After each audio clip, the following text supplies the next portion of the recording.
ಮಂದಿರ ಮೀನುಗಾರರ ಸೇವಾ ಸಮಿತಿಯ ವತಿಯಿಂದ ಶ್ರೀ ಶ್ರೀ ರಾಘವೇಶ್ವರ ಭಾರತಿ ಮಹಾಸ್ವಾಮಿಗಳ ಅಭಯ ಹಸ್ತದಿಂದ ಲಕ್ಷ್ಮಣ ದೇವರಿಗೆ ಸುವರ್ಣ ಕಿರೀಟ ಸಮರ್ಪಣೆ ಹಾಗೂ ವಿಷ್ಣು ಸಹಸ್ರನಾಮ ಹಾಗೂ ಆಶೀರ್ವಚನ ನೀಡಲಾಯಿತು. ಶ್ರೀ ಶ್ರೀ ರಾಘವೇಶ್ವರ ಭಾರತಿ ಮಹಾಸ್ವಾಮಿಗಳಿಂದ ಸಮುದ್ರ ರಾಜನಿಗೆ ಬಾಗಿನವನ್ನ ಅರ್ಪಿಸಲಾಯಿತು.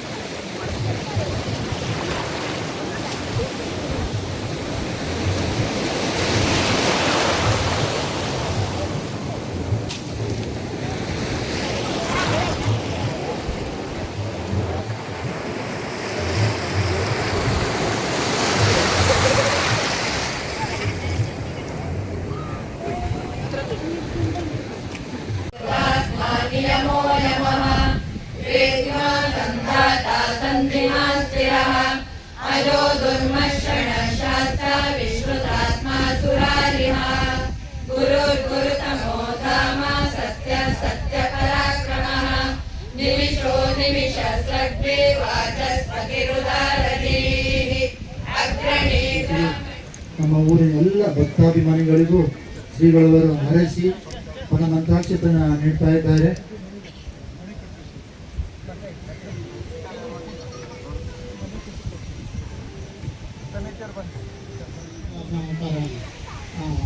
ಸೂಕ್ತವಾದಂತಹ ವ್ಯಕ್ತಿಗಳು ಮತ್ತೆ ಆ ಮಾಧುರ್ಯ ಸ್ವರ ಇರುವವರನ್ನೇ ನಿಂತ್ಕೊಟ್ಟಿದ್ದಾರೆ.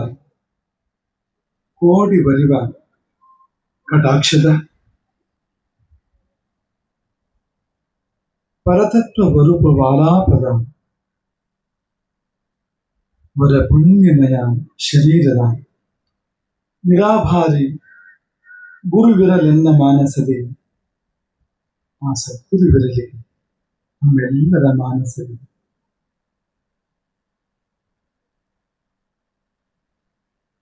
ಆಪದಾಂ ಅಪಹರ್ತಾರಂ ದಾತಾರಂ ಸರ್ವಸಂಪದಾಂ ಲೋಕಾಭಿರಾಮಂ ಶ್ರೀರಾಮಂ ಭೂಯೋ ಭೂಯೋ ನಮಾಮ್ಯಹಂ.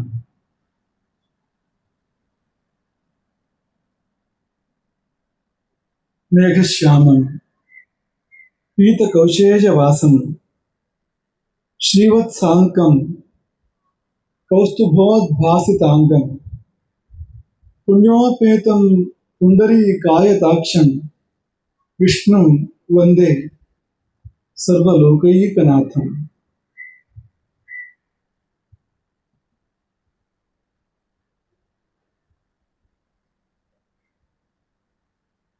ಮತ್ತೆ ಮೊದಲನೇದಾಗಿ ಈಗ ತಾನೇ ತನ್ನ 1000 ನಾಮಗಳಿಂದ ಸ್ತುತಿಸಲ್ಪಟ್ಟ ಶ್ರೀ ಮಹಾವಿಷ್ಣುವಿಗೆ ಶೇಷಶಯನನಾದ ಶ್ರೀಮನ್ನಾರಾಯಣನಿಗೆ ಅನಂತಾನಂತ ಪ್ರಣಾಮಗಳನ್ನ ಸಮರ್ಪಣೆ ಮಾಡ್ತೇವೆ.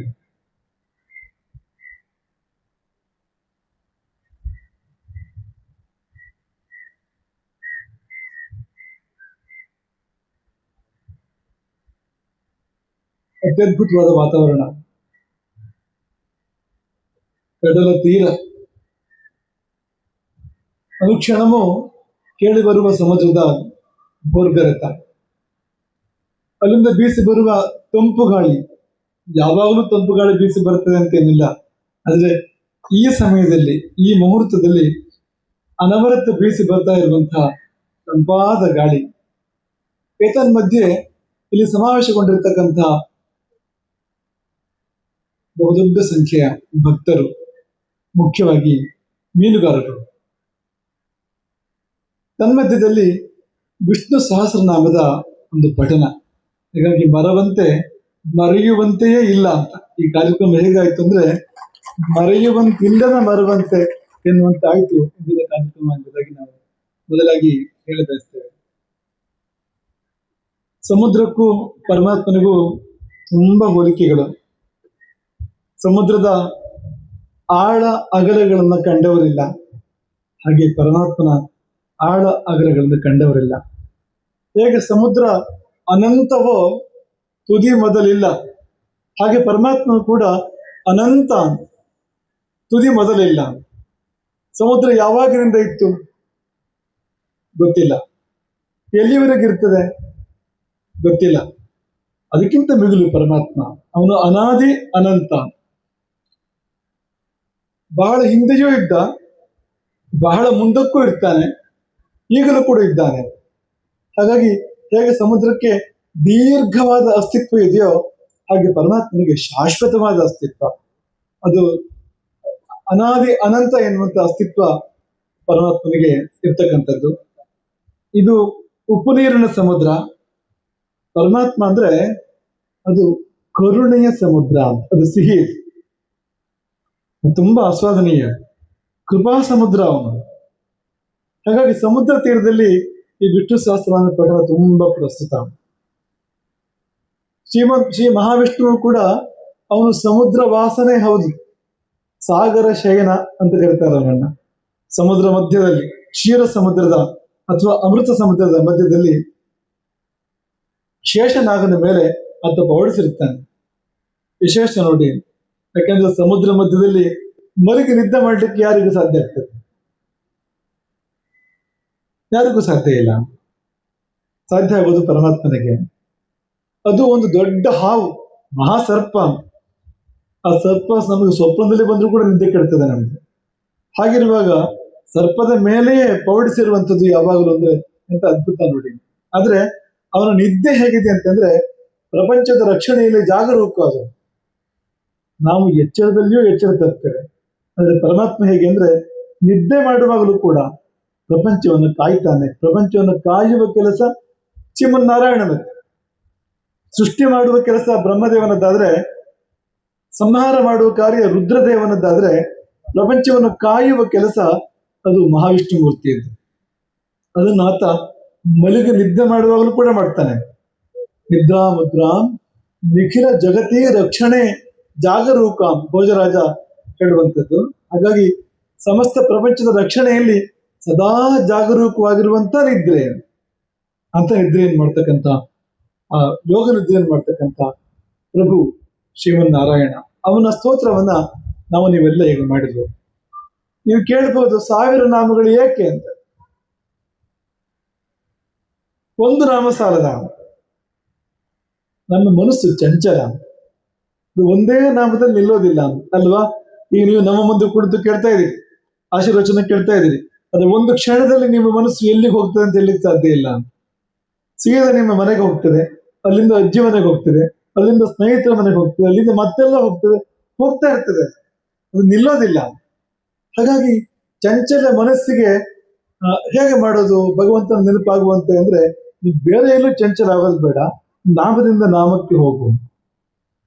ಹೂವಿನಿಂದ ಹೂವಿಗೆ ಹೋಗುವ ದುಂಬಿ ಹಾಗೆ ಮನಸ್ಸು ಒಂದು ಕಡೆ ನಿಲ್ಲೋದಿಲ್ಲ, ಅದು ಒಂದರಲ್ಲಿ ಬೇರೆ ಬೇರೆ ಕಡೆ ಹೋಗ್ತಾ ಇರ್ತವೆ. ಬೇರೆ ಬೇರೆ ಕಡೆ ಹೋಗುವ ಬದಲಿಗೆ ಈ ನಾಮದಲ್ಲಿ ನಿಲ್ಲು.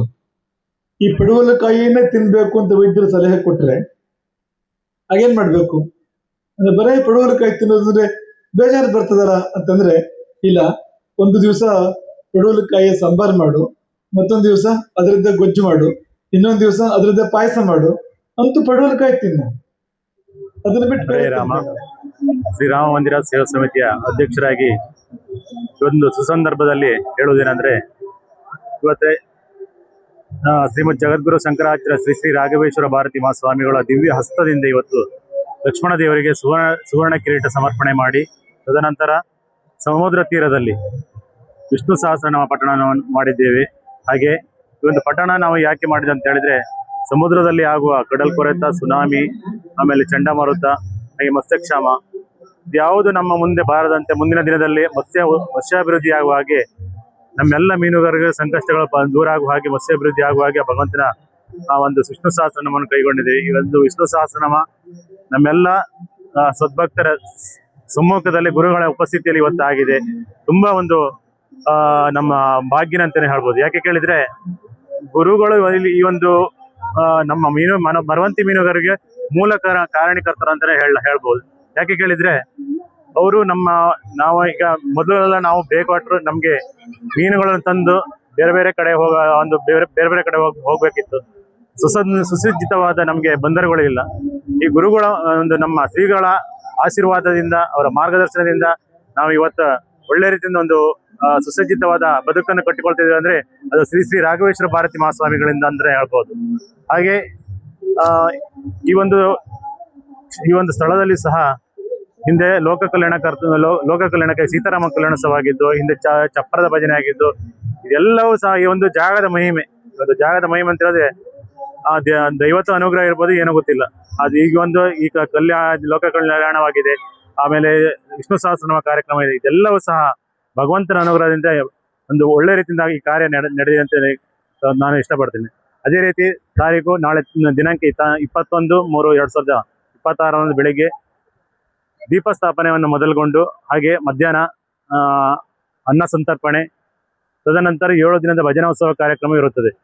ಹಾಗೆ ಈ ಒಂದು ತಾರೀಕು 27/3/2026 ಅಖಂಡ ಭಜನೆ, ಹಾಗೆ ಮಧ್ಯಾಹ್ನ ಅನ್ನ ಸಂತರ್ಪಣೆ, ಭಜನ ಮಂಗಲೋತ್ಸವ, ಒಂದು ಭಜನಾ ಕಾರ್ಯಕ್ಕೆ ಅತಿ ಹೆಚ್ಚಿನ ಸಂಖ್ಯೆಯಲ್ಲಿ ಊರ ಪರವೂರ ಮಹನೀಯರು ಹಾಗೆ ಎಲ್ಲ ಸದ್ಭಕ್ತರು ಸೇರಿ ಒಂದು ಭಜನಾ ಕಾರ್ಯಕ್ರಮವನ್ನು ಚಂದಗೊಳಿಸಿ ದೇವರ ಕೃಪೆಗೆ ಪಾತ್ರರಾಗಬೇಕಾಗಿ ಸಮಿತಿಯ ಅಧ್ಯಕ್ಷನಾಗಿ ಈ ಒಂದು ಸಂದರ್ಭದಲ್ಲಿ ಹೇಳಲಿಕ್ಕೆ ಇಷ್ಟಪಡ್ತೇನೆ. ಹರೇ ರಾಮ್. ಸಾಕಾ?